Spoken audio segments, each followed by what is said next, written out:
كما قال قداسته في الرسالة العامة Fratelli Tutti. En ese momento nos abriremos más a las otras culturas.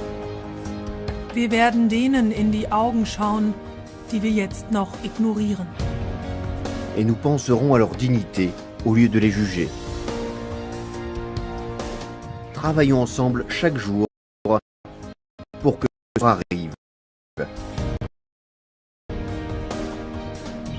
4 février, journée internationale de la fraternité humaine.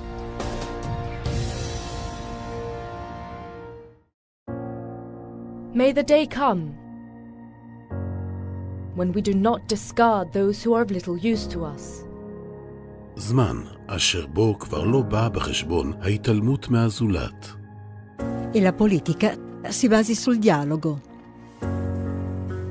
当宗教在兄弟姐妹之间建立和平与和谐的道路时， em que triunfe a fraternidade universal e a paz social.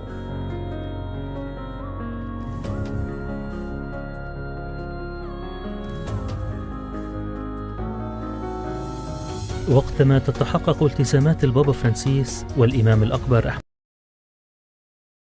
الطيب، قال قداسته في الرسالة العامة Fratelli Tutti. Nos abriremos más In die Augen schaust noch ignorieren. Et nous penserons à leur dignité au lieu de les juger. Travaillons ensemble chaque jour pour que ce jour arrive.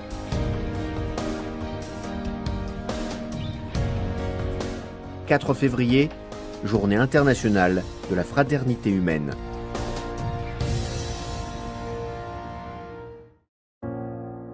May the day come when we do not discard those who are of little use to us. זמן אשר בו כבר לא בא בחשבון ההתעלמות מהזולת. E la politica si basi sul dialogo. 当宗教在兄弟姐妹之间建立和平与和谐的道路时，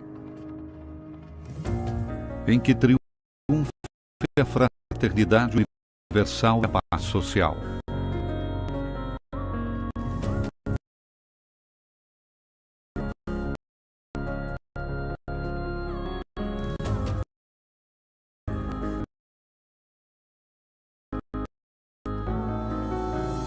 التزامات البابا فرانسيس أحمد الطيب قداسته في الرسالة. en ese momento más a las Wir Augen schauen, die wir jetzt noch ignorieren. Et nous penserons à leur dignité au lieu de les juger. Travaillons ensemble chaque jour pour que ce jour arrive. «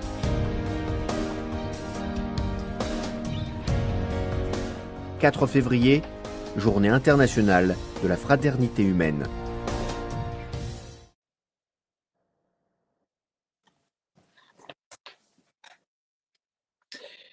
Bonsoir à tous, merci de nous rejoindre pour ce 4 février, date hautement symbolique.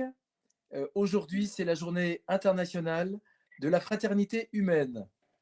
Alors rassurez-vous tout de suite, ce webinaire n'est ni un match interreligieux, ni un débat où l'on essaie de convaincre l'autre qu'il prie mal, ou qu'il ne prie pas d'ailleurs. C'est ni une tentative audacieuse et certainement périlleuse.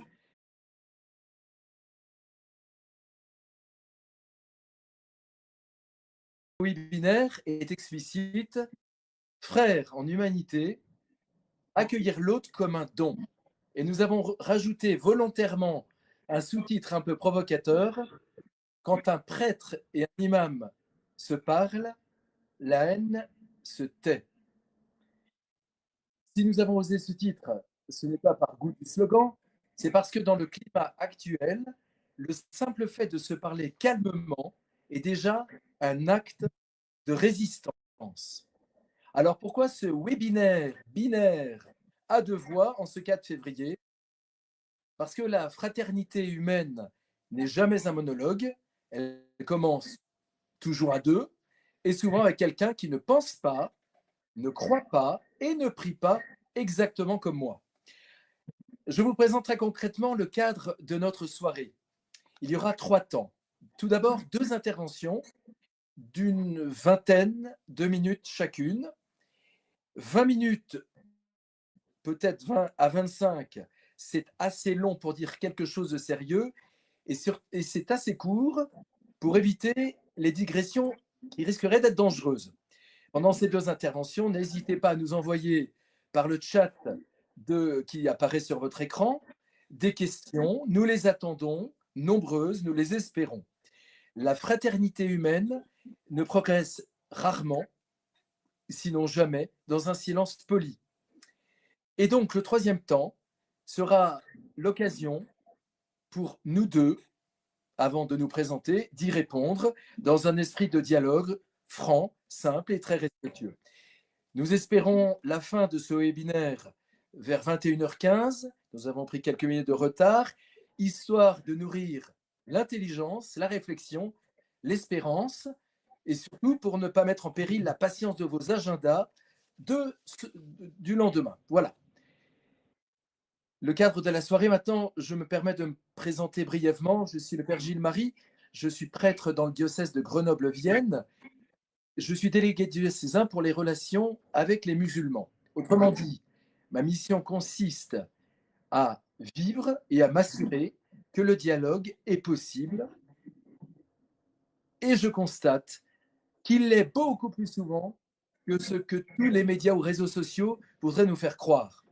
J'ai la joie ce soir d'intervenir avec un ami, l'imam Lilo. Il est enseignant en théologie à l'Institut d'enseignement supérieur islamique de Paris dans le cadre de la formation des imams. Il est également membre du Conseil français de l'imama et de la prédication.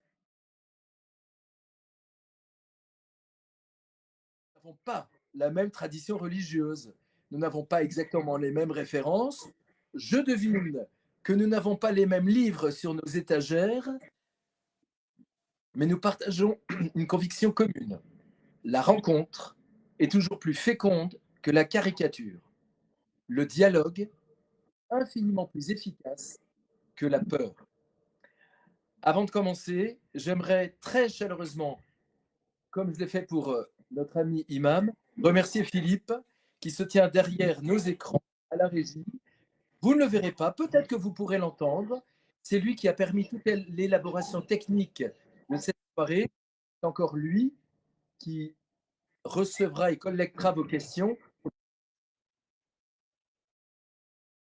Dans ce genre de webinaire, on voit des intervenants, mais sans Philippe, je peux vous dire que nous parlerions complètement dans le vide. Donc, merci à lui, efficacité et ton aide si précieuse.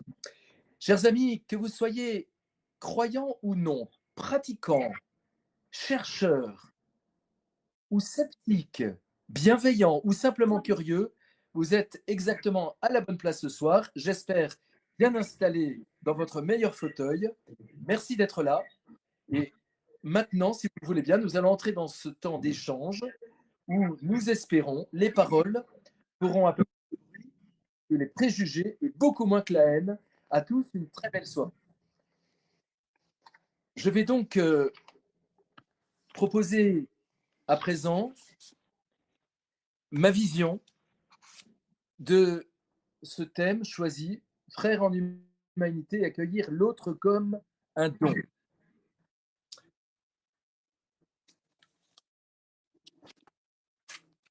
J'aimerais, mesdames et messieurs, commencer par une anecdote amusante qui a eu lieu au début du XXe siècle. Dans un journal londonien, un article posait la question librement: quel est selon vous le plus grand problème du monde? Alors, les réponses ont été très nombreuses, elles étaient longues, savantes, sérieuses, et c'est le fameux écrivain britannique Gilbert Keith Chesterton qui a répondu au journal par une seule phrase, je vous la donne: le plus grand problème du monde, cher monsieur, c'est moi, bien cordialement. Je trouve la réponse de Chesterton absolument géniale parce qu'elle pointe l'essentiel. Le principal obstacle à la fraternité humaine n'est pas d'abord l'autre, c'est moi. La fraternité humaine, tout le monde, a priori, y est favorable, en tout cas en théorie. Mais dès qu'elle a un visage, une voix, dès qu'elle est une voiture mal garée ou une manière différenciée de vivre de la mienne, alors cette fraternité devient tout d'un coup beaucoup plus exigeante. Depuis quelques décennies, on parle de vivre ensemble. C'est une expression utile. Pour ma part, je la trouve un peu molle. Je préfère à cette expression me poser la question: comment habiter le monde avec les autres, tels qu'ils sont, et non tels que nous voudrions qu'ils soient. Ce qui va beaucoup plus loin que la seule formule facile à penser, vivre ensemble. Cette journée mondiale de la fraternité humaine ne nous demande pas d'aimer tout le monde. Je vous avoue que ce serait, je crois, pour ma part, très héroïque, surtout avant le premier café du matin. En revanche, cette journée mondiale de la fraternité pose une question bien plus sérieuse. Que faisons-nous de l'autre quand il nous est confié? Et c'est cette réflexion, et j'en termine avec mon introduction, que j'aimerais explorer ce soir, à travers deux questions simples mais redoutables, qui vont guider ma réflexion. Tout d'abord, l'autre, surtout quand il me dérange, peut-il être reçu comme un don plutôt que comme une menace? L'autre, reçu comme un don plutôt que comme une menace. La deuxième question que je me pose, ce sera une deuxième partie, sous forme de réponse, mais je m'interroge, et si la rencontre de l'autre n'était pas d'abord une conquête à mener, pas cela, mais une conversion de mon regard à vivre. J'entre donc dans mon premier point, l'autre est un don avant d'être un défi. La Bible le dit dès le commencement, dans la Genèse, il n'est pas bon que l'homme soit seul. Dieu ne crée pas l'être humain pour un confort solitaire, il le crée pour la relation. Et l'autre donné n'est jamais un clone de moi-même rassurant. L'autre est différent. Dieu ne nous confie jamais des personnes parfaitement adaptées à nos goûts, à nos idées. Et d'ailleurs, soyons honnêtes, si le monde était peuplé de gens polis, intelligents, raisonnables, s'ils pensent exactement comme moi, ce serait peut-être reposant, mais certainement extrêmement ennuyeux. Dans la vie quotidienne, chacun de nous en fait l'expérience, au travail ou dans son voisinage, pour ceux qui fréquentent des écoles ou dans d'autres lieux associatifs, dans la foi également, l'autre. Aujourd'hui, les différences deviennent très vite des soupçons. On ne dit plus « il pense autrement que moi », on le dit tout de suite « il est dangereux, il est fermé, il est radical ». Dans la tradition chrétienne, je vais citer saint Augustin, les frontières trop bien tracées sont, et depuis toujours, suspicieuses. Saint Augustin disait « beaucoup de ceux qui semblent être dehors se trouvent en fait dedans. Et beaucoup de ceux qui semblent être dedans vivent peut-être comme s'ils étaient dehors. » Autrement dit, Dieu ne se laisse pas enfermer dans nos classements. Les fractures, nous le constatons, s'aggravent là où on ne se rencontre plus en vérité. On débat beaucoup dans les réseaux sociaux, on s'écoute peu, on en sort rarement beaucoup plus intelligent de tous ces affrontements. L'Évangile, pour les chrétiens, dans la bouche de Jésus, pose cette question simple. Il dit ceci: qui est mon prochain? Manière de dire, qui est l'autre? Et Jésus répond par une histoire, celle du Samaritain, le fameux, c'est un étranger, il est mal vu, il est disqualifié religieusement, et pourtant Jésus dira, c'est lui, le prochain. Comme quoi, dans l'Évangile, le prochain n'est presque jamais celui qu'on avait prévu, et il ne me ressemble certainement pas. Ainsi, l'autre est un don, non pas parce qu'il me conforte, mais parce qu'il m'arrache à mes évidences. Il élargit mon regard et il m'oblige à reconnaître que le monde, et même Dieu, est bien plus vaste et toujours plus vaste que mes certitudes. L'autre n'est pas une opinion à combattre. L'autre est une personne, d'abord à recevoir.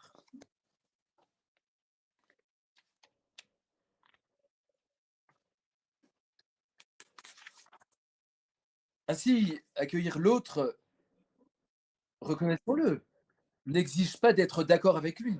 La fraternité humaine est tout sauf naïve et elle ne se réduit pas à un relativisme mou. Accueillir, ce n'est pas absorber l'autre, ce n'est pas non plus s'effacer soi-même dans sa culture et sa tradition. Accueillir l'autre, c'est refuser de le réduire à ce qu'il pense, à ce qu'il croit, ou à ce à quoi ou en quoi il met ses convictions. Comme prêtre catholique, je le dis simplement et paisiblement, chaque être humain sur la terre est voulu, aimé et confié par Dieu, même et parfois surtout quand il ne prie pas comme moi, et même quand il ne prie pas du tout. Si l'autre est un don avant d'être un défi, alors il demeure une question. Pourquoi Dieu nous le confie-t-il? Et ce sera mon deuxième aspect. Dieu nous confie l'autre pour convertir mon regard, non pour le conquérir. La foi chrétienne ne commence pas par la conquête, mais la conversion du regard. Dans l'Évangile, Jésus commence rarement par un discours, mais toujours par un repas, par une table. Il dit « J'étais un étranger et vous m'avez accueilli ». Jésus ne dit pas « Vous m'avez convaincu ». Jésus ne dit pas « Vous m'avez remis dans le droit chemin ». Il dit simplement « Vous m'avez accueilli ». Pour un chrétien, l'accueil n'est donc pas une stratégie, c'est déjà un acte spirituel. Si Dieu me confie l'autre, donc ce n'est pas pour que je le conquière, mais pour que mon regard se laisse déplacer, purifier, élargir.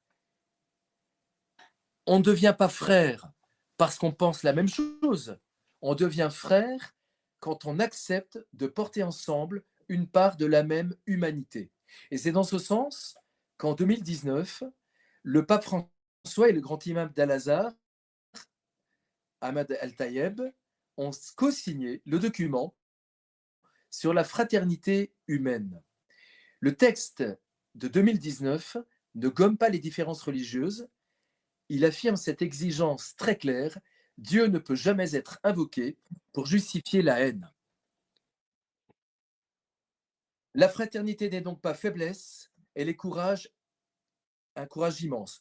Je conclus. La fraternité humaine, ce n'est donc pas aimer tout le monde, et heureusement, je crois humblement comprendre que Dieu ne nous demande pas de rayer quelqu'un de l'humanité, c'est cela la fraternité humaine. Si Dieu nous confie des personnes si différentes de nous, ce n'est pas par distraction, c'est parce qu'il a confiance dans notre capacité à grandir et à coexister. Dans ces temps agités, la fraternité humaine n'est donc pas une option morale, je le redis, c'est un acte de courage. Je termine avec ces mots d'Antoine de Saint-Exupéry: être homme, c'est être responsable. Je vous remercie pour votre écoute. Je laisse maintenant la parole à notre ami l'imam Lilo pour la deuxième intervention. Que la paix soit avec vous. Alhamdulillahi Rabbil Alamin. Dieu soit loué. Toutes les louanges sont pour Dieu. Alors, j'ai vraiment bien apprécié la présentation, l'exposé de Gilles-Marie. Justement, ça permet à beaucoup à méditer concernant les paroles que tu as évoquées. Surtout que c'est des paroles qui résonnent dans notre actualité aujourd'hui. Ce ne sont pas que des paroles qu'on pourrait penser à entendre uniquement dans les édifices religieux, dans les lieux de culte. En tout cas, un grand merci à toi, Gilles-Marie, et c'est un honneur pour moi d'être présent parmi vous tous et vous toutes. Puisse Dieu m'inspirer les bonnes paroles, et si je commets des erreurs, sachez que ça vient de moi, et que s'il y a des paroles de vérité qui sortent de ma bouche, sachez que ça ne vient pas de moi, mais du Seigneur. Je demande donc à Dieu de délier ma langue afin que je puisse être bien compris. C'était d'ailleurs la prière de cœur de Moïse lorsqu'il se retrouvera plus tard devant Pharaon. Il demandera à Dieu d'être assisté par Haroun, et donc voilà, c'est ce qu'il demandera comme prière. Et Dieu, justement, lui donnera 2 consignes, c'est-à-dire à parler directement devant Pharaon, une personne qui se prétendait être carrément le Seigneur de l'univers, de lui parler avec sagesse et avec douceur. Tout d'abord, le sujet, j'aimerais commencer d'abord avec un verset coranique qui se situe à la sourate 49, où Dieu évoque la création de l'humanité et fait lien avec l'entreconnaissance. Ce qui est intéressant, c'est que Dieu dit de façon explicite, selon la traduction, qu'il a créé les hommes et des femmes, et il a créé parmi nous donc des tribus, des nations, des peuples, afin que nous nous entreconnaisions. Ce qui est intéressant, c'est que le terme, si on se fie à la langue arabe, parce que comme on dit, traduire c'est trahir, si on se fie à la langue arabe, le terme de s'entreconnaître, c'est lita'arafu. Lita'arafu, c'est un terme c'est pas uniquement le fait d'apprendre à connaître l'autre, mais c'est d'apprendre à se reconnaître aussi en l'autre. Pour donner une image, c'est que Dieu va évoquer exactement le même terme pour parler de la rencontre de Adam et Ève après qu'ils soient descendus du paradis. Ils sont descendus du paradis, ils ont été prêts pour être confrontés à la vie aux épreuves de la vie d'ici-bas. Et au moment où il a fallu qu'ils puissent se retrouver, ils se sont retrouvés l'un à l'autre. Ce qui est intéressant, c'est que ce sont 2 genres différents, et malgré ça, ils se sont reconnus l'un à l'autre avec un corps de chair. Pourtant, au paradis, ils étaient pourvus d'un autre corps. Parfait, mais d'un autre corps. Et donc, ce qui est intéressant, c'est que dans la tradition islamique, dans la croyance musulmane, c'est qu'on va parler de le monde des âmes. C'est un monde des âmes ou le monde des esprits. C'est un monde où nous avons tous témoigné que Dieu est notre Seigneur. Et durant ce moment-là, nous étions rangés en rang. Et nos âmes, plus elles étaient proches de d'autres âmes, et plus il y aura un effet dans cette vie d'ici-bas. Et donc, parfois, ça explique, ça pourrait expliquer en tout cas, l'effet qu'on peut ressentir lorsqu'on ressent comme un sentiment de bienveillance ou de bonne humeur lorsqu'on se retrouve avec une personne. Et finalement, ce serait peut-être parce que notre âme était proche de l'autre dans notre monde. Mais ce qui est intéressant, c'est aussi d'apprendre à aimer la personne avec dont on ne ressent pas forcément une attirance, qu'on pourrait dire peut-être innée. Pourquoi je dis ça? Pourquoi j'en viens là? Parce que Dieu, justement, lorsqu'il va nous demander de témoigner qu'il est notre Seigneur, donc ça nous permettra de l'ancrer au fond de notre cœur, et le jour du jugement, de témoigner. Mais ce qui est intéressant, c'est que lorsqu'on va justement lorsqu'on va être façonné dans le ventre de nos mères, lorsqu'on va naître dans ce bas monde, ce qui est intéressant, c'est que Dieu, justement, va nous donner ce qu'on appelle une amana. Une amana, c'est quoi? C'est un dépôt que Dieu nous confie. Et ce dépôt-là, beaucoup parmi les sages, beaucoup parmi les maîtres ont expliqué que c'est l'amour. Ainsi, nous avons pour sauvegarde, nous avons pour sauvegarde pas le fait d'établir un ordre sur les hommes, mais plutôt d'établir l'amour entre les hommes. Et c'est à cela que s'exprimera justement la prière. La prière, c'est le fait de recevoir l'amour de Dieu afin qu'on puisse la redistribuer lorsque, par exemple, dans la vie de tous les jours, on peut se retrouver dans des situations où on peut ressentir peut-être de la haine, de l'animosité envers une autre personne. Le fait que les musulmans puissent, ou même les chrétiens, parce que je sais que les prêtres, les moines, etc., se recueillent un certain nombre de fois par jour, 7 à 8 fois, peut-être qu'on en saura un peu plus ce soir, mais peu importe le nombre de fois, c'est le fait qu'on se recueille à un moment donné dans notre journée, ça permet justement de retrouver la force et la conviction de l'amour que je dois avoir envers l'autre. Mais pas uniquement envers les personnes qui sont co-religionnaires. Pourquoi je dis ça? Parce que le prophète Mohammed sallallahu alayhi wa sallam a été explicite dans la description de l'amour en disant qu'on doit aimer son prochain, on doit aimer l'autre, on doit agir envers l'autre comme si on aimerait qu'on agisse envers nous-mêmes. Et Dieu sait, tout le monde sait, on peut tous témoigner qu'on aime se chérir, qu'on aime prendre soin de nous-mêmes, et même si on pense ne pas se chérir, en réalité, le fait qu'on puisse être en accord avec notre conscience, c'est aussi s'aimer soi-même. Et donc, lorsque nous agissons, par exemple, lorsque nous agissons avec charité, c'est vrai, c'est un acte d'amour qu'on a pu justement trouver force et goût à travers la prière. Donc, on va justement agir par l'acte, par exemple, de la charité. Ça peut être aussi par l'acte de la sensualité avec notre épouse ou notre époux. Ce qui est intéressant, c'est de ne pas forcément voir que c'est moi qui a aidé l'autre personne à découvrir l'amour que j'ai pour l'autre. En réalité, ce qui est intéressant, c'est le fait de comprendre la subtilité. Lorsque Dieu dira le jour du jugement dernier, et ça aussi c'est un récit qui se trouve bibliquement, lorsque Dieu interrogera l'homme le jour du jugement dernier en lui demandant lorsque j'avais faim, tu ne m'avais pas nourri. Lorsque j'étais dévêtu, tu ne m'avais pas vêtu.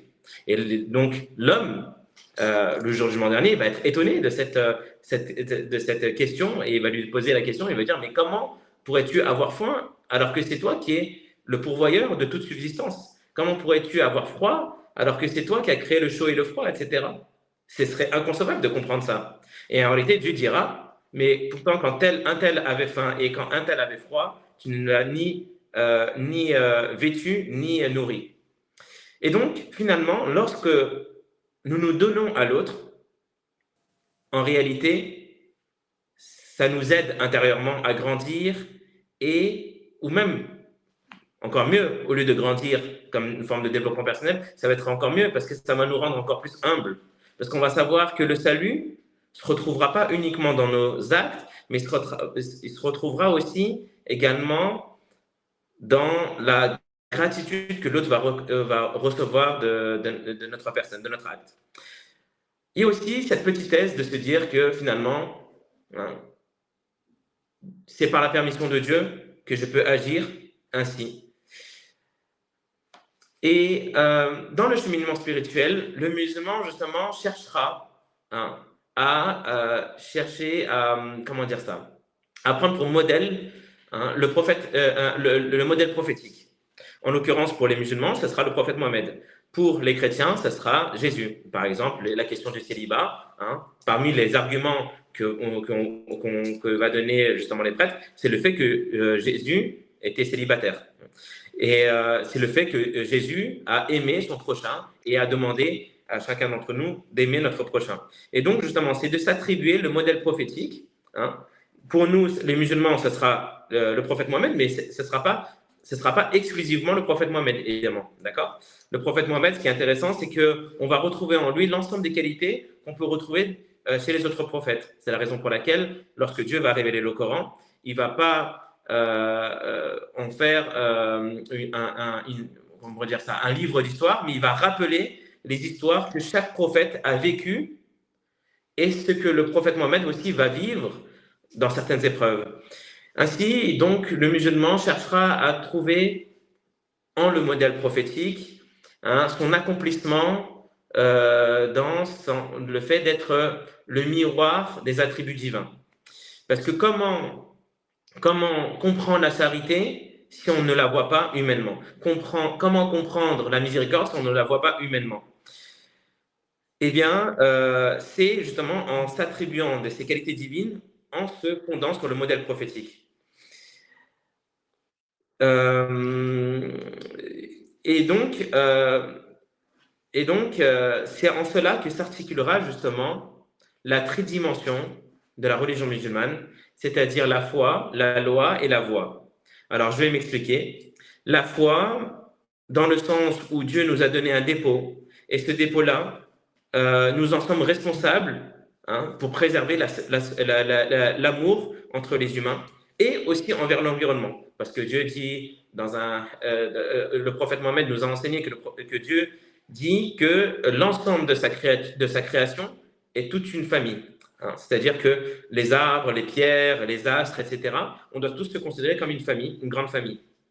Deuxième point, la loi. Dans le cadre de la jurisprudence, de la doctrine, le sunnisme va s'articuler, va mettre de l'importance sur, donc comme je vous ai dit, donc l'entreconnaissance, la reconnaissance de l'autre, mais aussi également sur certaines notions telles que l'établissement de la paix, de la sécurité envers les personnes qui vivent,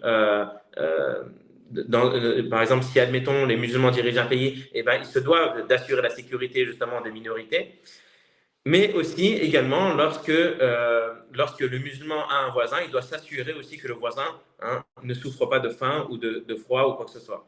Donc la jurisprudence, elle va cadrer cette norme sur ce qu'on va appeler les interactions sociales. Enfin, la spiritualité, c'est finalement de reconnaître que l'autre est aussi une créature de Dieu. C'est pas parce qu'il a des idées différentes que forcément je dois m'opposer physiquement à lui. La preuve, et on va aller très loin dans ce cadre-là, on va parler même de non-violence, l'école de la non-violence que beaucoup de juristes musulmans, de théologiens musulmans ont explicité à ce sujet. Je vais vous donner l'exemple qui est aussi un exemple marquant aussi dans les récits bibliques, c'est l'histoire d'Abel et Caïn. Abel et Caïn, ils étaient frères, et malgré qu'ils avaient une interprétation différente de ce qu'ils pourraient ressentir de la gratitude divine et de la reconnaissance divine du cadeau qu'ils pourraient offrir à Dieu, eh bien l'un va s'opposer à l'autre. Mais ce qui est intéressant, c'est que son frère, celui qui ne va pas s'opposer, dans le Coran, il est évoqué que justement, il va dire que si tu voudras m'attaquer, sache que moi, je ne me défendrai pas de façon violente. Et si tu me tueras, moi, j'accepterai. Voilà, c'est dans ce sens-là. Et c'est comme ça qu'il va mourir, c'est comme ça que va mourir justement son frère et que le meurtrier, justement, va regretter le tort qu'il aura commis envers son frère. Et ce qui est intéressant, c'est que les théologiens vont parler de l'école de la non-violence à ce sujet et vont dire que, étant donné que nous sommes toute une fraternité humaine, nous descendons tous de Adam, eh bien la règle, elle s'applique à tous et à toutes. Bien évidemment, le self-défense, la défense légitime, elle existe, bien évidemment, pour protéger la dignité, les biens, l'honneur des personnes qui sont persécutées. Et ça, justement, le musulman, il se doit, ou même le croyant, il se doit justement d'agir lorsque le mal se présente. Mais il faut aussi savoir apprendre à se poser la question, lorsque moi on m'agresse, est-ce que moi je vais répondre de façon à faire surgir mon ego, hein, avec de la haine, avec de la vengeance, ou est-ce que je vais réagir pour m'assurer que la personne elle puisse s'apaiser ou ne pas rompre le lien, hein, de fraternité et d'amour que nous avons l'un à l'autre. Alors c'est une épreuve qui est très difficile, hein, mais ça reste un objectif à atteindre. Et donc comment espérer finalement le pardon divin, hein, comment espérer le pardon divin si nous ne sommes pas capables de pardonner notre prochain? En plus, ça rime, donc c'est intéressant à retenir. D'ailleurs, les musulmans, il n'y a pas si longtemps que ça, il y a quelques jours, donc c'était la nuit du lundi au mardi, nous avons vécu, ou nous avons été en adoration durant toute la nuit de ce qu'on appelle la nuit du pardon. C'est qu'on va s'assurer, hein, de n'avoir aucune rancune, aucune animosité qui peut encore habiter notre cœur avant de commencer le mois de Ramadan, hein, 15 jours après. Bien évidemment, le croyant s'assurera, hein, par le modèle prophétique, de s'endormir en s'assurant qu'il n'a rien dans son cœur envers l'autre, hein, et que s'il a des dettes envers son prochain, que ce soit des dettes de moralité ou des dettes financières ou quoi que ce soit, eh bien, il doit s'en acquitter le plus tôt possible, en espérant, pourquoi pas, le pardon divin. Dans le cadre de la spiritualité, on ne cherchera pas forcément à agir pour une récompense ou pour la crainte, hein, d'un châtiment, même si agir de la sorte, c'est déjà beaucoup, hein, c'est déjà très méritoire, mais on agira surtout pour l'amour de Dieu et dans la crainte de ne pas le décevoir. Pourquoi je dis ça? Parce que si j'agis par conscience, pour apaiser ma conscience, peut-être que ma conscience n'est pas suffisante, hein, pour répondre au manque d'amour que l'autre a besoin. Je vais vous donner un exemple. Parfois, lorsqu'une personne toque à notre porte et demande à être abritée, des fois, ça va blesser notre conscience à fermer la porte au nez. Mais parfois, notre conscience ne nous éveille pas assez suffisamment pour comprendre conscience de la situation grave que la personne est en train de subir. Ainsi, le fait d'agir au nom de Dieu, c'est le fait d'agir, hein, de façon désintéressée. C'est comme ça que voit le musulman, hein, le don de soi envers l'autre. Alors attention, je ne dis pas qu'il n'y a que cette façon qui est juste dans ce bas monde, hein, parce que toute bonne action, elle sera comptée aux yeux de Dieu, elle sera pesée dans la balance, hein, le jour du jugement dernier. Et le croyant, là où il doit s'assurer qu'il puisse, hein, établir la paix, afin de s'assurer que intérieurement, il puisse vivre en paix aussi également. Et c'est de par cette vision-là que l'imam, le grand mufti d'Al-Azhar, donc Ahmed Al-Tayyeb, avec le pape, son éminence, le pape François, se sont rencontrés à Abu Dhabi. Donc, ce n'est pas n'importe quel lieu. Donc, je vous invite à vous renseigner pourquoi à Abu Dhabi. Et qu'ils ont justement inscrit ce document de la fraternité. Et dans ce document de la fraternité, il y a cette insistance, hein, de faire connaître et de faire vivre la fraternité entre nous, que ce soit à l'échelle sociale, à l'échelle politique, à l'échelle personnelle, individuelle. Et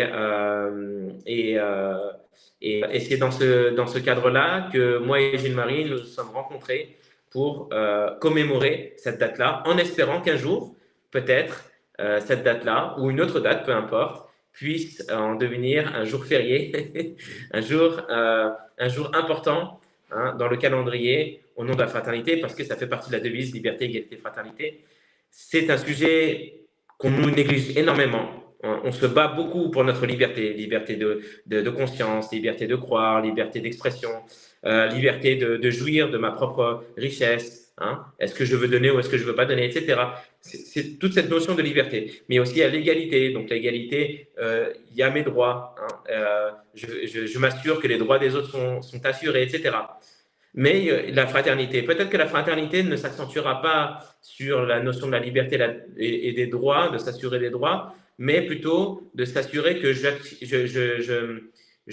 réponds à mon devoir. Peut-être que c'est ça la fraternité. Ce serait intéressant que des colloques puissent justement être menés par des religieux comme des non-religieux pour réfléchir sur comment concevoir la fraternité et comment la mettre en œuvre.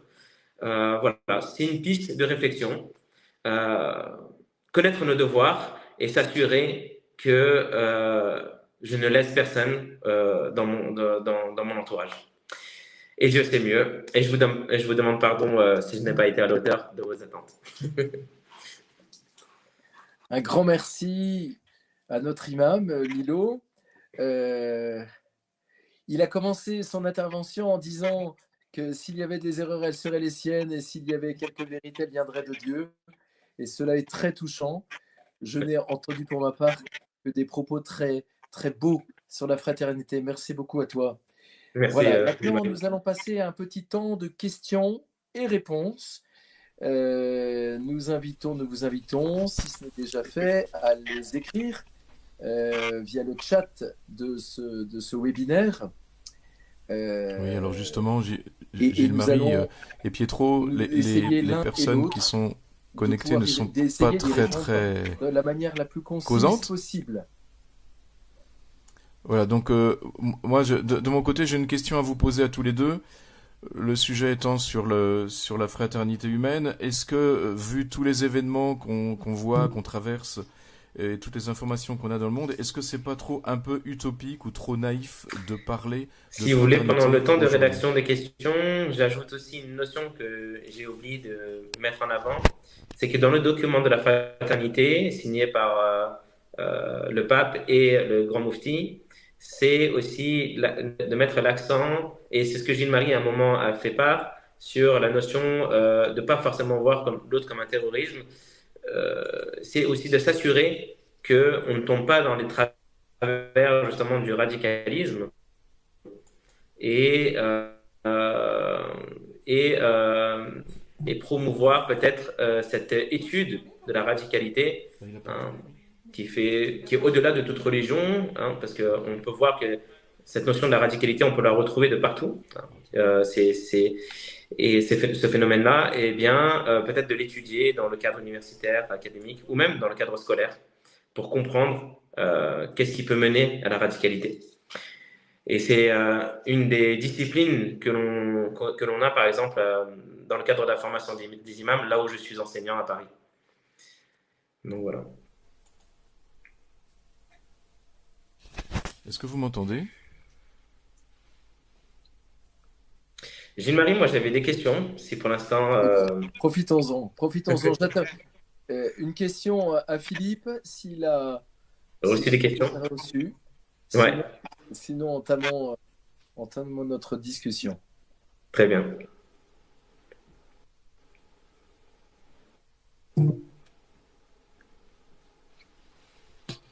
Pietro, je te laisse poser la première.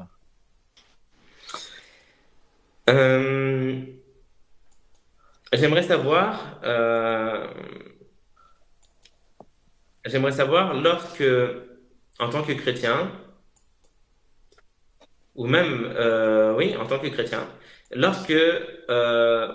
lorsqu'on n'arrive pas à ressentir, on n'arrive pas à trouver la force pour justement garder ce lien d'amour envers son prochain,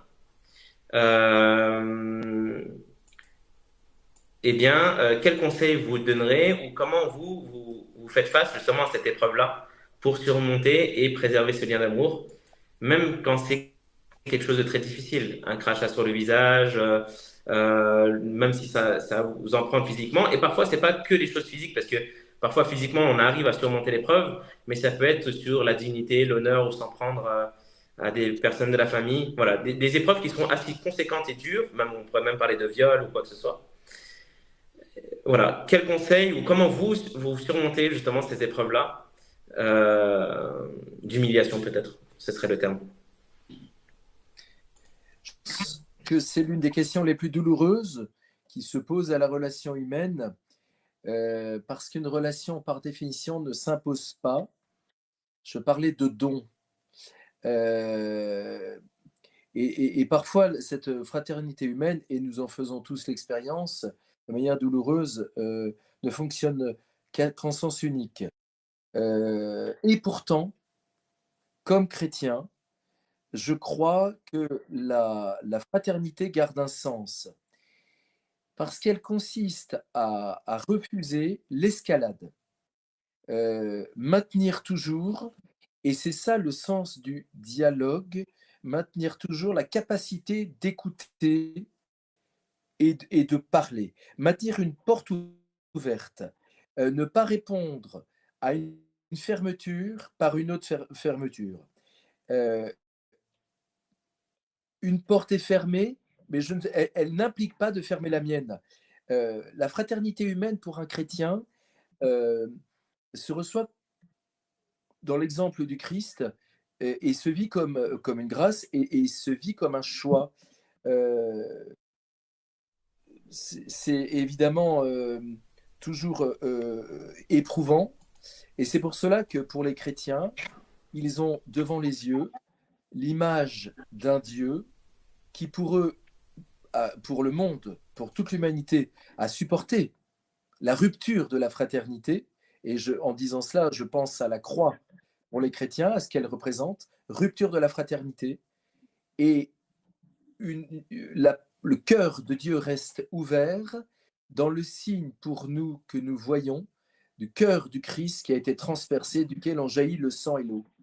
Signe d'une miséricorde et d'une porte qui ne se fermera jamais.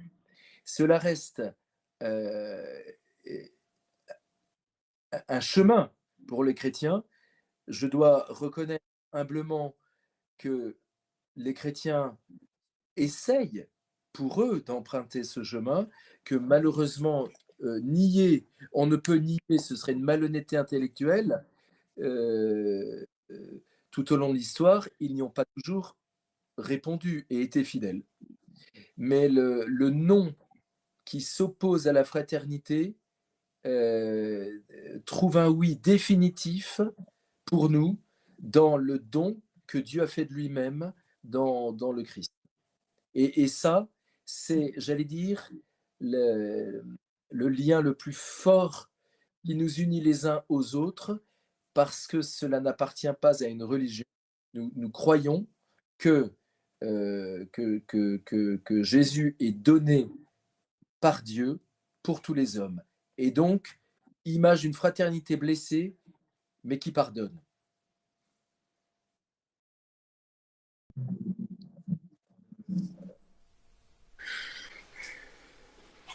Maintenant, Philippe, peut-être que nous pouvons recevoir de toi des questions. Oui, mais j'ai l'impression que vous ne m'entendez pas bien. Est-ce que vous m'entendez? Je sais que ceux qui sont en ligne m'entendent, mais nos Gilles-Marie et Pietro ne m'entendent pas, donc je vais essayer de communiquer avec le chat. Voilà. Philippe, on ne t'entend pas? Ouais, peut-être en voix off. Non.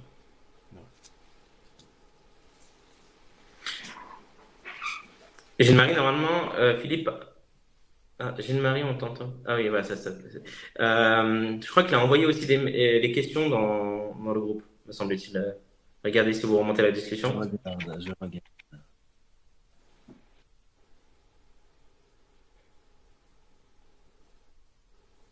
Alors, une question que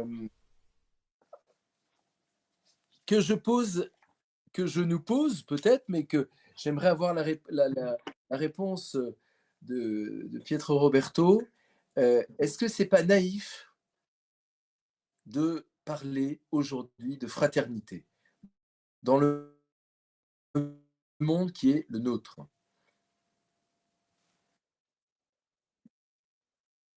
Dire un gros mot. Après toutes les recherches scientifiques pour enfin conclure qu'on est tous de la même espèce humaine, déjà, ne serait-ce que sur ce plan pour un athée, voilà, ça serait, je pense, une première base. Et je pense qu'en tant que croyant, Dieu a été très clair à ce sujet. Donc, la naïveté, moi c'est vrai que j'ai beaucoup entendu l'expression trop bon égale trop avec CON. Moi, je suis pas tellement d'accord. Je suis pas tellement d'accord. C'est pas parce que aux yeux de l'autre, je parais naïf que je le suis réellement. Peut-être que justement, c'est une preuve d'intelligence. C'est pas le fait de se comporter comme un animal, hein, c'est-à-dire soit la fuite, je coupe toute relation, ou alors la bagarre, qui fera de moi, hein, une personne qui est sur ses baskets. D'ailleurs, même le prophète Mohammed dira, le prophète Mohammed sallallahu alayhi wa sallam, dira dans une parole que le fort n'est pas celui qui terrasse son adversaire, mais c'est celui qui sait résister, hein, à sa colère. Comment cheminer, comment grandir, comment comprendre l'humilité, hein, si ce n'est pas par le don de soi pour l'autre. Que ce soit dans le cadre du mariage, que ce soit dans le cadre du voisinage, dans le cadre de la cohabitation, hein, étudiante, peu importe. Moi, je pense que justement, c'est une preuve d'intelligence que parfois les animaux nous montrent, hein, parfois les animaux nous montrent, et ce serait honteux si parfois les animaux nous le montrent et que nous ne sommes pas capables, hein, d'en être au minimum, au minimum à ce niveau-là. D'ailleurs, le mois de Ramadan approche. L'exercice du mois de Ramadan, c'est en principe la réforme de soi, hein. Et c'est vivre ces trois dimensions. La première dimension, c'est le fait de s'abstenir de manger, de boire et d'avoir des rapports sexuels. Et il y a une sagesse en cela, c'est-à-dire comprendre finalement l'autre, comment il vit ces souffrances-là, hein. Après, le deuxième niveau, c'est d'éviter tout péché, hein. Et donc, parmi les péchés, il y a aussi pas uniquement les actes, mais aussi les vices qui vivent dans le cœur. Et enfin, le troisième niveau, comme on dit, le jeune de l'élite, c'est, hein, celui qui voit uniquement Dieu et qui n'est pas diverti par autre chose que Dieu. Donc, voilà, pour moi, ce serait une preuve de sagacité et de clairvoyance que celui qui n'agit pas dans la réactivité, mais qui agit à long terme. Et Dieu sait mieux. Et Gilles-Marie ? Il y a une question pour le prêtre et une question pour l'imam. Alors, la question que je reçois, je la comprends. Si la fraternité échoue, certains sont contre. Elle échoue, parfois, oui. Mais l'alternative à la fraternité, le repli, la violence symbolique ou réelle, la méfiance, échoue davantage. La fraternité humaine, je crois, n'est pas une garantie de succès, mais la fraternité humaine, avec les risques qu'elle comprend, reste pour moi la seule option pour nous garder du côté de l'humanité. Et je dirais comme croyant que la fraternité humaine n'est pas un calcul, je disais tout à l'heure, n'est pas une stratégie de notre part, elle est un acte de fidélité. On ne la choisit pas parce qu'elle marche à tous les coups, mais parce qu'elle est juste. Voilà. Une question qui a été envoyée, dont je me fais le lecteur. Pour toi, pourquoi certains musulmans parlent de mécréants? J'ai lu le Coran, dit cette personne, j'ai lu le Coran par curiosité, et moi j'ai compris comme ceux qui ne croient pas. La question porte sur les mécréants. Mais certains englobent tous ceux qui ne sont pas musulmans. Ah, c'est intéressant. C'est intéressant. Alors, j'aimerais savoir quelle différence entre mécréant et qui ne croit pas. C'est la même chose en réalité, hein. Étymologiquement, quand vous regardez le terme, mécréant, c'est celui qui ne croit pas. D'accord ? Alors, moi, j'utiliserais plutôt le terme choisi par Jacques Berck, qui n'est pas musulman, hein, mais qui s'intéressait énormément à l'islam, qui a fait une traduction du Coran, et j'ai bien aimé le terme qu'il a choisi, c'est négateur ou dénégateur, l'un des deux mots. En réalité, le terme kafir, c'est la graine qui a été plantée par l'agriculteur bien au fond de la terre. C'est-à-dire qu'au fond de nous-mêmes, hein, nous reconnaissons la vérité. Mais il nous est difficile, pour X ou Y raison, pour divers intérêts, hein, ou par les voiles qui obstruent notre cœur, du fait d'avoir un certain mode de vie, du fait d'avoir un environnement, du fait d'être influencé par divers facteurs, eh bien, cette graine de vérité, elle est au plus profond du cœur. Mais lorsque la personne se retrouve, comme Dieu dit dans le Coran, en parlant du terme kafir, lorsque la personne se retrouve en plein milieu de l'océan, hein, sur sa barque, et qu'aucun secours ne peut lui venir, il se rendra compte que Dieu existe. Enfin, ça va s'exclamer, ça va s'exprimer de façon naturelle, parce qu'il sait qu'il n'y aura aucun secours, sauf peut-être Dieu. Voire carrément, il aura même une certitude que seul Dieu pourra le sauver à ce moment-là. Donc c'est ça le terme kafir. Après, il y a l'utilisation, la terminologie dans les sciences religieuses. Le terme, je vais vous donner des exemples, hein, le terme sunna par exemple, hein, la sunna étymologiquement, c'est le ruisseau. Hein, c'est une tradition, hein, que l'on perpétue. Par exemple, moi, admettons, je donne un exemple. Hein, si moi, j'ai pour habitude de toujours boire de l'eau avec du miel le matin, et qu'après je perpétue avec mes enfants, on appelle ça une sunna. Hein. Et donc, le terme sunna on va l'utiliser dans la terminologie des sciences religieuses en fonction des sciences où elles se trouvent. Donc, par exemple, le terme sunna dans le dogme, ça signifiera justement, hein, la voie orthodoxe. D'accord? La voie orthodoxe, hein, celle qui se réfère au modèle prophétique de façon authentique. Après, dans le domaine de la science, de la jurisprudence, de la doctrine, le terme sunna, ça veut dire recommandé. Parce qu'il y a plusieurs statuts légaux, obligatoires, recommandés, permis, déconseillés, interdits. Ah, j'ai l'impression que ça a coupé. Hop là, c'est revenu. Et donc, sunna, ça veut dire recommandé. Ça veut ni dire obligatoire, ça veut ni dire autre chose. D'accord? Dans le domaine du hadith, donc de la tradition orale, c'est-à-dire ce qui nous est rapporté, hein, des paroles du prophète, eh bien, dans le domaine du hadith, eh bien, le terme sunna, ça veut dire tout ce qui est lié au prophète. C'est-à-dire ce qu'il a dit, ce qu'il a fait, ce qu'il a approuvé, et khilqiya, c'est-à-dire son apparence physique, et khuluqiya, son comportement. Et dans le domaine des sciences, des fondements du droit, des fondements de la doctrine, le terme sunna, ça veut dire tout ce qui était rapporté de façon légiférée. Voilà. Et donc, les théologiens musulmans vont tout simplement utiliser des termes, d'accord? Donc, il faudra s'assurer que l'étudiant comprenne de quoi il s'agit. Donc, le terme dans le domaine du dogme, quand on dit kafir, c'est-à-dire tout non-musulman. Mais ça ne veut pas dire dans la fatalité qu'un non-musulman, que le kafir est forcément non-musulman. Pourquoi je dis ça? Parce qu'on ne sait pas. Parfois, il peut arriver qu'une personne, hein, puisse témoigner dans son fort intérieur. Et par exemple, l'imam al-Maturidi va évoquer ce sujet en disant que cette personne-là sera considérée comme musulmane aux yeux de Dieu. Nous, on va considérer comme kafir tout simplement la personne avec qui on ne peut pas avoir des interactions qui est liée directement à la religion musulmane. C'est-à-dire qu'on ne pourra pas lui dire qu'il doit donner la zakat s'il ne nous a pas témoigné par la langue qu'il est musulman. Donc ça veut tout simplement dire ça. C'est-à-dire, kafir, c'est celui qui n'a pas témoigné qu'il n'est pas musulman. Tout simplement.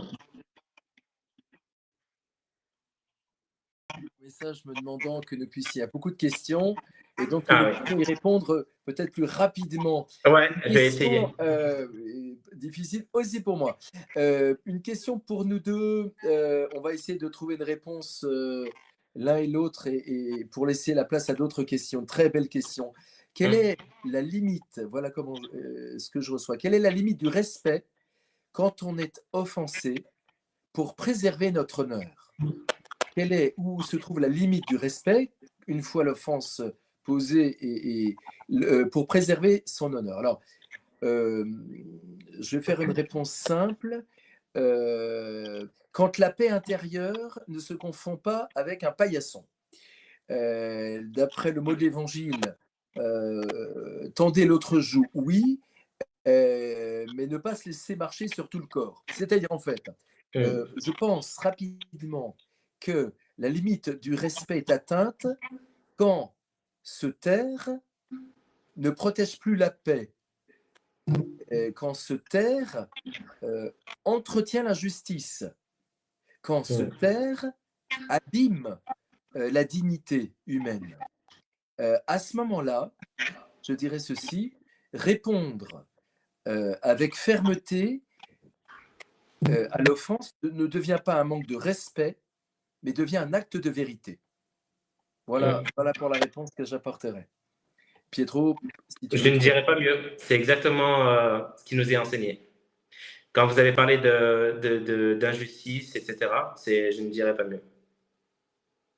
Alors, une question là qui est envoyée par Philippe. Comment rester dans le juste milieu en cas d'injustice entre le pardon, et elle revient à peu près au même, mais c'est une belle question. Comment rester dans le juste milieu en cas d'injustice entre le pardon et se défendre ou demander la justice? Merci à Sheran qui pose cette question. Ah, c'est une des élèves. C'est une très bonne question, ça aussi. Alors, moi, je dirais que tout simplement, que le pardon, c'est le summum de la réponse. C'est-à-dire qu'au début, au minimum, on a le droit de demander une compensation. C'est-à-dire demander une compensation financière, voilà, peu importe, du mal que la personne nous a fait. Mais le mieux, c'est de pardonner. Le mieux, c'est de pardonner. Donc, ce serait l'idéal à rechercher. Dans notre société, c'est quelque chose qui est différent. Enfin, quand je dis différent, c'est que c'est quelque chose où parfois il est important de déposer plainte, parce que lorsqu'on ne dépose pas plainte, il n'y a pas de chiffres qui sont remontés au ministère de l'Intérieur pour évoquer justement un certain nombre d'actes que ce soit musulmans, anti-chrétiens, etc. Donc, de faire cette démarche-là, de déposer plainte, et après, on n'est pas obligé de recourir en justice, c'est-à-dire pour lui demander à avoir des dommages-intérêts. C'est-à-dire qu'on peut lui pardonner en lui disant que cette fois-ci, je l'ai pardonné, mais la prochaine fois, peut-être qu'une autre personne ne serait pas en capacité de pardonner. Voilà, ça, ce serait… mais voilà, c'est dans tout votre honneur et votre droit de demander une compensation, mais le mieux, et c'est ce que Dieu aime, et c'est ce qu'on espère, c'est de faire vivre le pardon. Et parfois, les gens changent lorsqu'ils sont pardonnés. Et puisse Dieu nous assister. Une question à présent que nous recevons sur la non-violence. Comment articuler la fraternité j'essaie de reprendre la question. Comment articuler la fraternité à la non-violence? Est-ce fraternel de se défendre lorsqu'on est envahi? La personne évoque l'Ukraine au point d'aller jusqu'à tuer les envahisseurs. La non-violence n'est pas une passivité. Et je le redis, le respect de la dignité humaine n'est pas l'acceptation du mal et d'une invasion. La non-violence cherche toujours à réduire la violence. La non-violence n'est pas un déni de la violence, par définition. Elle se définit par rapport à celle-ci. Mais elle fait en sorte que la violence ne s'impose pas comme seule dans la discussion. C'est, pour reprendre une considération que j'avais tout à l'heure, c'est un acte de résistance. Si un peuple, alors pour répondre à la personne, si un peuple comme l'Ukraine est agressé, se défendre, évidemment, est un devoir moral. Du gouverneur. Pas pour détruire, bien sûr, l'autre, mais pour empêcher une injustice plus grande. Voilà. Exactement. Et là, en tout cas, toute l'éthique chrétienne a parlé ici de légitime défense. Voilà. Jamais de vengeance et encore moins de haine.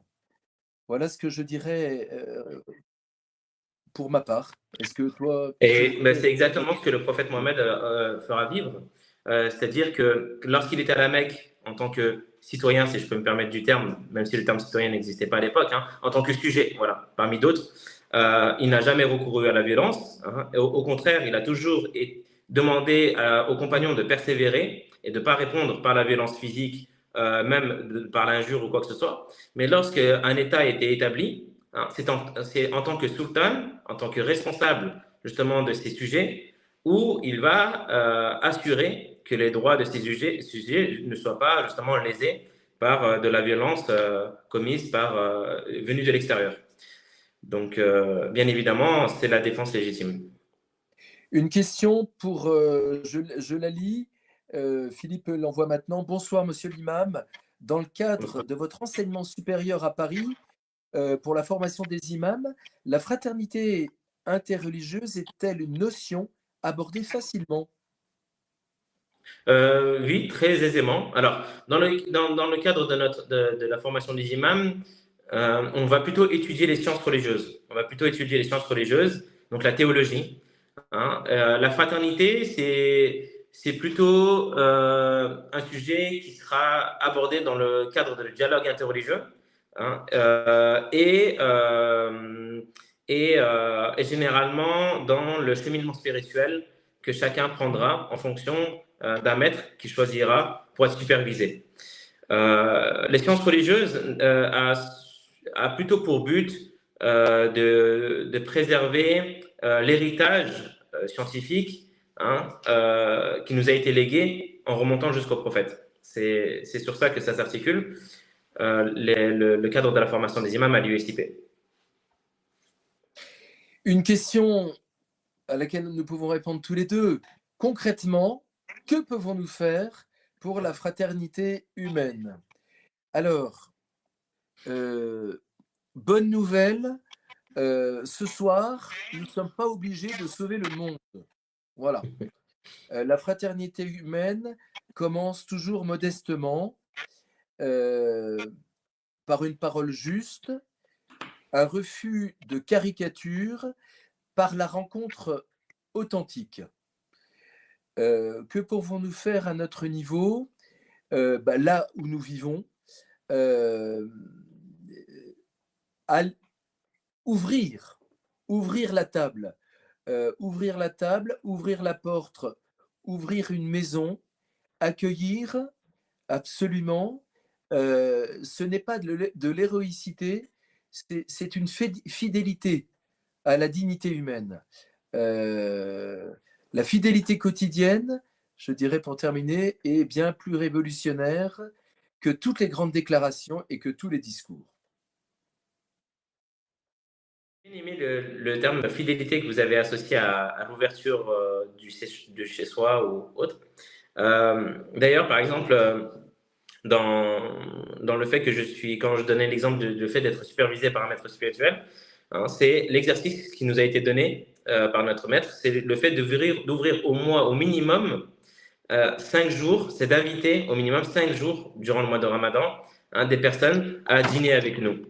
Donc voilà, c'est des actes quotidiens de bonne volonté. Il ne faut pas chercher à se contraindre, de bonne volonté. Si on n'arrive pas à avoir la force, eh bien demander, en tant que croyant, demander à Dieu à être assisté, à trouver la force. Et parfois, même en tant que non-croyant, on peut aussi s'encourager mutuellement en s'organisant en forme d'association ou même pas forcément en forme d'association, mais tout simplement se donner rendez-vous et accomplir du bien. Donc ça peut être ramasser les déchets qui se trouvent dans la rue, ça peut être visiter les personnes qui vivent la solitude, ça peut être aussi nourrir les chats errants et les oiseaux qui souffrent de soif durant l'été. C'est chaque petit acte qui fera que Dieu sait mieux que ce soit le fait que les gens puissent nous voir dans nos actes, ou soit le fait que même s'il n'y a personne qui puisse nous voir, eh bien Dieu fera ce travail-là dans le cœur de chacun des personnes qui vivent dans cette ville, une forme de bénédiction qui fait qu'il y aura ce sentiment-là qui va naître dans le cœur, donc dans le monde de l'invisible. Donc voilà. Et on va terminer par une question un peu plus vive qui est adressée d'abord à notre ami Pietro Roberto. Et puis j'essaierai moi-même, enfin je ferai un petit mot aussi du côté, puisque ça parle de chrétiens. Alors voici la question. Mais connaissant Pietro Roberto, il saura aussi trouver la manière. Monsieur l'imam a dit qu'il y a pour but, et avant de prononcer la question, j'aimerais vous remercier d'avoir cette confiance, de croire que nous pouvons entre nous tout à fait parler et même d'aller chercher des questions difficiles. Je reprends. Donc, Monsieur l'imam a dit qu'il y a pour but de protéger les minorités dans les pays principalement musulmans. Alors, comment peut-on expliquer qu'il y a autant de persécutions chez les chrétiens? Pietro Roberto, si tu... Voilà. Malheureusement, tous les dirigeants ne sont pas forcément parfaits. Hein, tous peuvent être influencés par divers intérêts ou divers penchants, hein, ou priorisent d'autres sujets que la dignité des minorités, malheureusement. Hein, bien malheureusement. Mais dans l'histoire, on peut trouver des civilisations, des rois, des dirigeants qui ont été très exemplaires concernant ce sujet.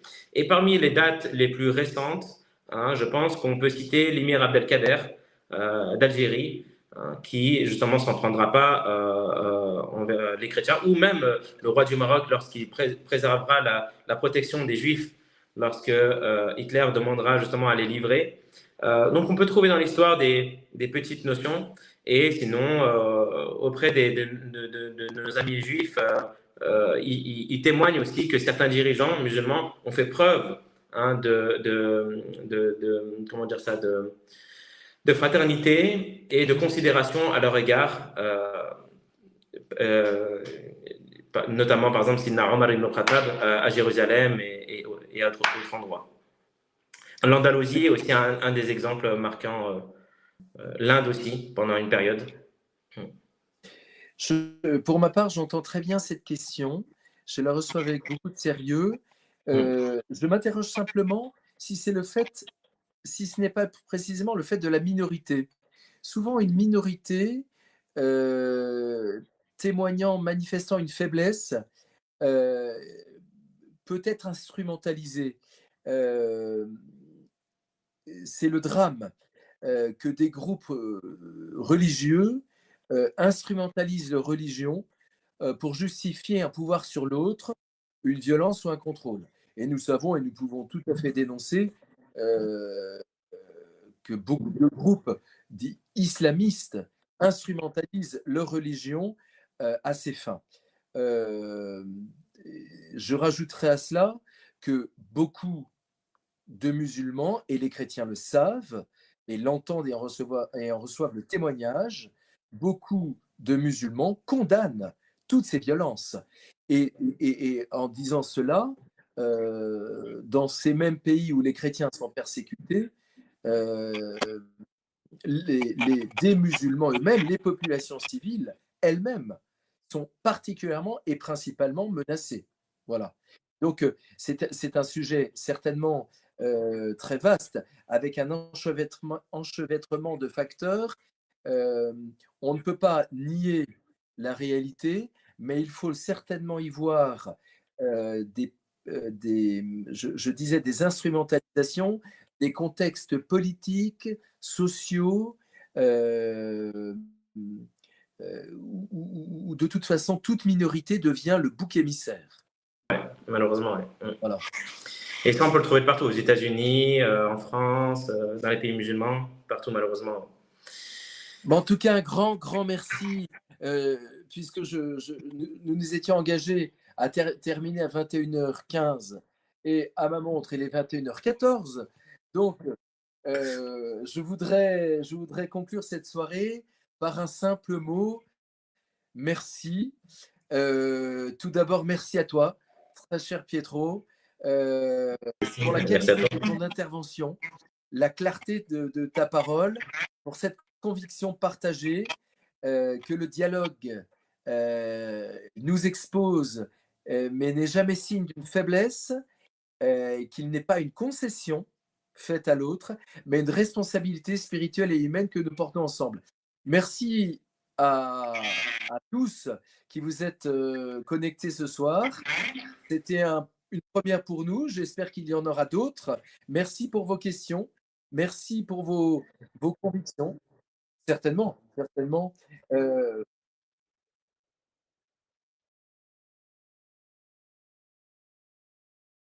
Et il n'y a pas que moi, hein. Il y a aussi mes maîtres, mes professeurs qui sont très mal à l'aise avec ce terme tolérance. On parle plutôt de respect en réalité, hein, de respect au-delà de la tolérance. Et deuxième chose, que cette initiative, même si c'est le pape et le grand moufti qui ont écrit ce document de la fraternité, excusez-moi, même si c'est le grand moufti et le pape qui ont écrit ce document de la fraternité, et que ce soir on voit un prêtre et un imam, ça ne veut pas dire que ça se restreint dans le champ du religieux. Hein, le document de la fraternité a été surtout écrit pour l'échelle internationale et pour toute conviction, hein, qu'elle soit religieuse ou non religieuse. Donc j'espère que dans un futur proche, peut-être l'année prochaine, ou même durant l'année, on puisse se retrouver et peut-être aborder ce sujet de la fraternité, comment le faire vivre, quelles solutions on peut mettre en place avec des personnes qui sont d'autres confessions. Voilà. C'est un espoir que j'ai en tout cas. Merci à toi Philippe également derrière ton écran, sans qui rien n'aurait pu techniquement exister. Ce soir, nous n'avions pas la présomption de croire que nous allions épuiser tout le thème de la fraternité humaine, bien évidemment. Nous voulions simplement montrer qu'il est possible de se poser ensemble cette question. Le désaccord des réponses ou des convictions ne sera jamais un échec. La fraternité commence souvent là où on accepte de ne pas simplifier l'autre. Voilà.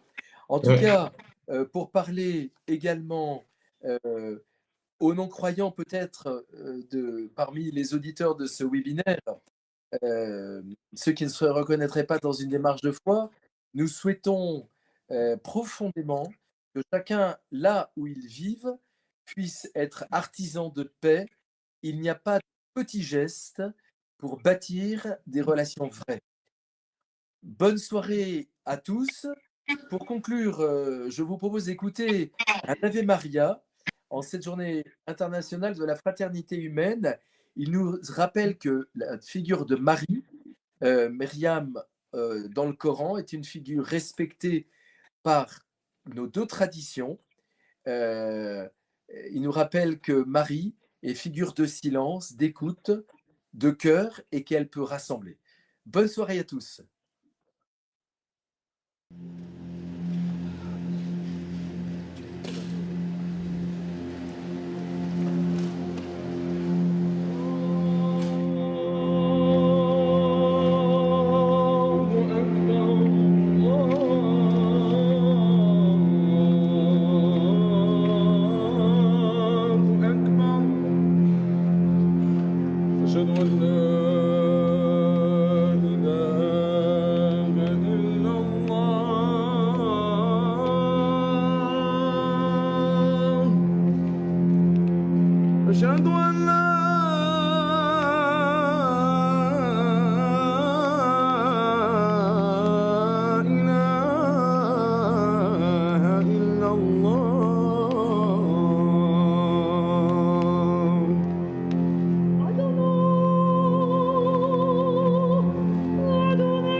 أشهد أن محمدا رسول الله أشهد أن محمدا رسول الله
أشهد أن لا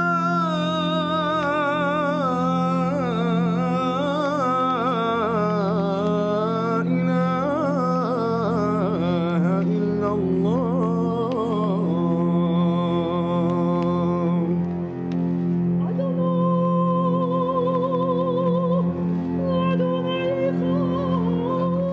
Très heureux de savoir que certains sont encore connectés. Nous avons une proposition à vous faire pour ceux, en tout cas, qui habitent le nord de l'Isère, mais on peut venir du sud également. Si vous veniez de plus loin, je pense aux Parisiens, évidemment, ça risque d'agrandir les frais. Mais nous organisons une marche pour la fraternité ce samedi même, dans la ville de Bourgoin-Jallieu. Une marche avec des étapes. Nous commencerons à la mosquée, nous poursuivrons à la mairie qui nous accueille, ensuite nous passerons par le temple protestant et terminerons cette marche à l'église catholique. La marche à Bourgoin-Jallieu ce samedi 7 commence à 13h avec un accueil et un café offert à la mosquée et se termine vers 16h. Voilà. Par ailleurs, dans la même ville de Bourgoin-Jallieu, dans le nord de l'Isère, le lendemain, ce sera le dimanche 8 février, l'après-midi à 15h à la maison du département de Bourgoin-Jallieu. Vous avez un concert interreligieux de très grande qualité, des musiciens chrétiens, juifs, musulmans ont monté un groupe et proposent pendant 2 heures leur composition. L'affiche actuellement se présente à vous. L'idéal est de réserver en ligne un billet, mais je crois qu'on pourra permettre à tous de pouvoir y participer. Voilà. Très bonne soirée à tous et à la joie de se retrouver. Les liens de participation sont dans les commentaires de la diffusion.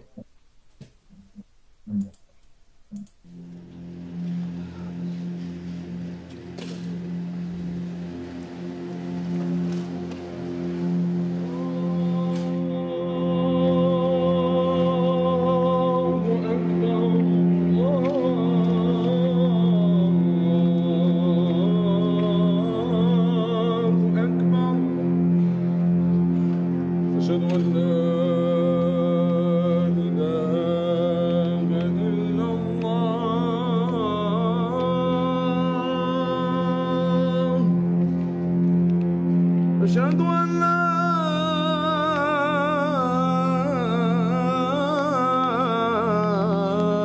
إله إلا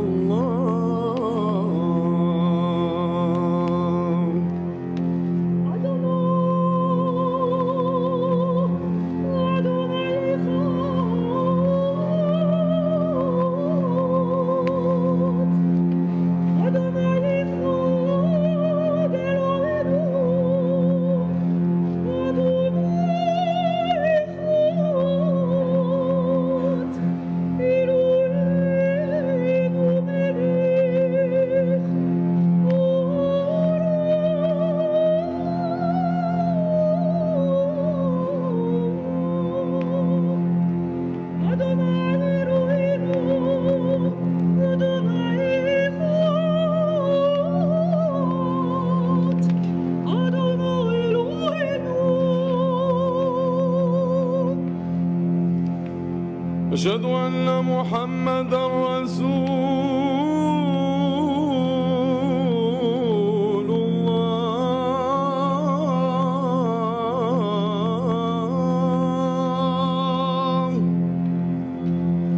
أشهد أن